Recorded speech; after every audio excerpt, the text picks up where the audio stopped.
Hello good morning, welcome to the channel. My name is Tarun Gandhi. Start करते हैं global market से with the US first. US markets में हमने कल एक हल्की फुल्की गिरावट देखी, बट देखी it is only because of the reason because Biden ने एक स्टेटमेंट जारी किया है जहाँ पे वो कह रहे हैं कि रशियन ऑयल इंपोर्ट वो कंप्लीट बैन कर देंगे। वही यूके भी कह रहा है कि by the end of 2022 they will ban the import of all Russian oil and gas, जिसकी वजह से हमने देखा क्रूड ऑयल जंप फ्रॉम 124 कल के लेवल से ऑलमोस्ट एट $130 पर बैरल। ये प्रेशर बना रहा है world across, not just in India. The inflation pressure and inflation pressure is not going on, मतलब कहीं हट नहीं रहा है।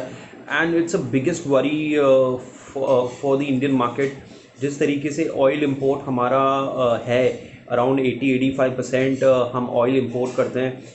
It will have the biggest impact on the Indian economy, particularly अगर ये सोल्यूशन इसका निकलता नहीं है and it should fall immediately below $100। अगर नहीं होता है, it create a some kind of a panic in case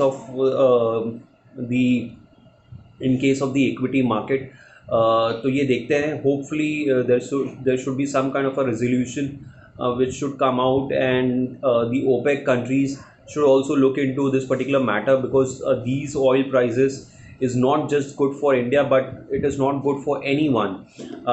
तो ये थॉट के साथ अगर हम चलेंगे तो ही सही रहेगा, otherwise global markets will have its own impact. इसका हमने एक पॉजिटिव इम्पैक्ट मेटल्स में देखा, precious metals.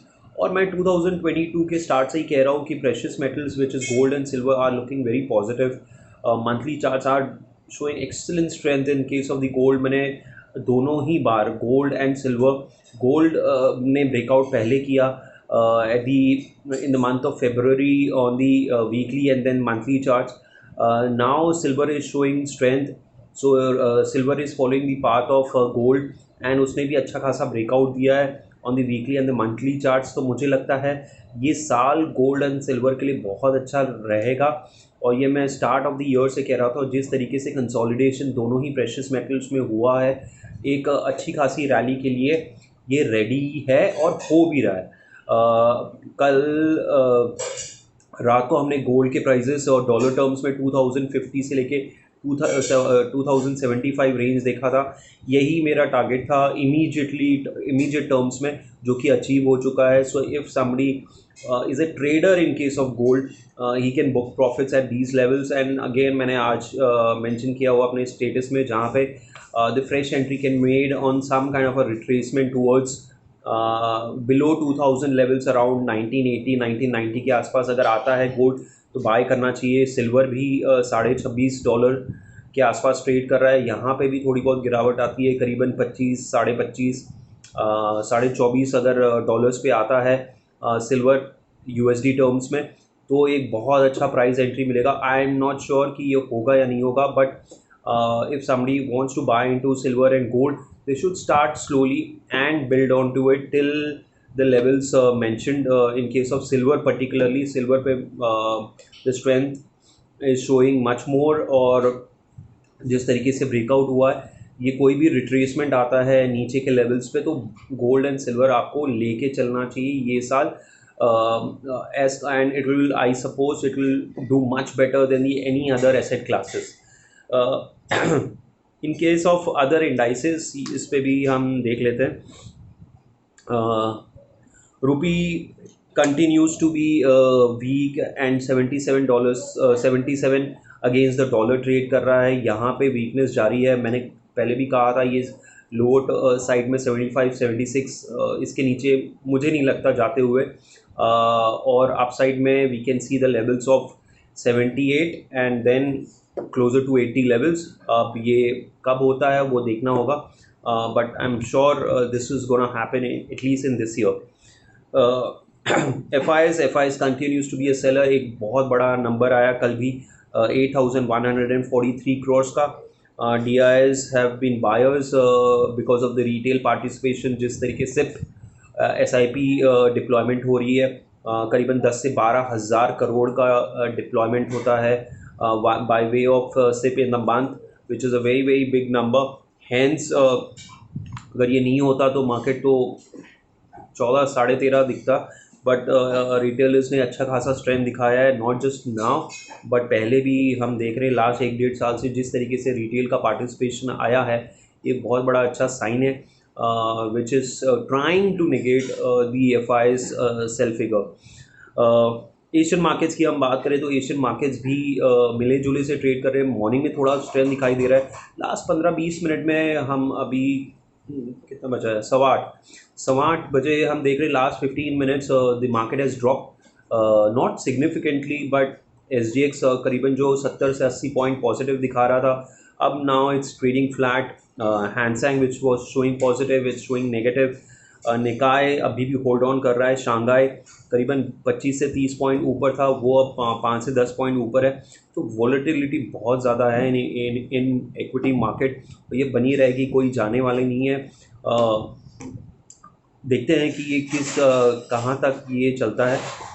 But this situation मैंने पहले भी कहा था, मंथली चार्ट्स पे जिस तरीके से इक्विटी मार्केट प्लेस्ड है, मुझे इमीडिएट टर्म्स में लग नहीं रहा है कि we are still at the bottom, क्योंकि मैंने पहले कहा था 15,500 आ सकता है, बट मुझे लगता है ये शायद उसके नीचे भी जा सकता है एट द करंट जंक्शर कह रहा हूँ। अगर चार्ट्स में तो ऐसे ही दिख रहा है कि it should fall below 15,500।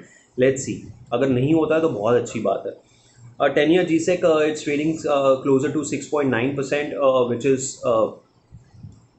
Kind of inflation pricing कर रहा है, और मुझे लगता है ये 7% ब्रीच कर सकता है।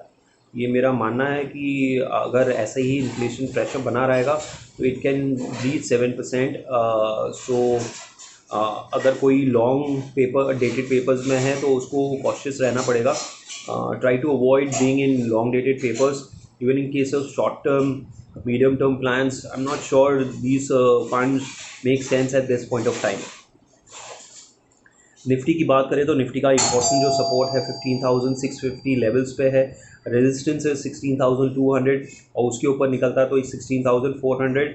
You will see tremendous selling pressure at the higher levels, and the FIs are ready to sell at any rise in the market, so it is clearly visible. एक अच्छी बात है इन सारे ही चीज़ों में कि यूक्रेन प्रेसिडेंट ने अब कहा कि they are not interested in getting into a part of the NATO, which is a very good thing, which was one of the biggest important demand of Russia. तो ये एक अच्छी खबर है फ्रॉम दी रशियन पर्सपेक्टिव कि Russia का जो एक इम्पॉर्टेंट पॉइंट था वो अब यूक्रेन ने मान लिया है कि वो नाटो का पार्ट नहीं रहेंगे। और एक अच्छी खबर है ट्रैवलर्स के लिए, खास करके 27 मार्च से finally after 2 years of restrictions, now there will be a resumption of international commercial flights, which is a very good thing for the international travelers. So ये कुछ न्यूज़ के साथ I'll get into स्टॉक्स में eight this point of time मैं फिर भी कहूँगा direct equity में आप जितना थोड़ा रेस्ट्रिक्ट कर सकते हो अपने लिए, अपने ट्रेडिंग के लिए, दैट बी मच बेटर।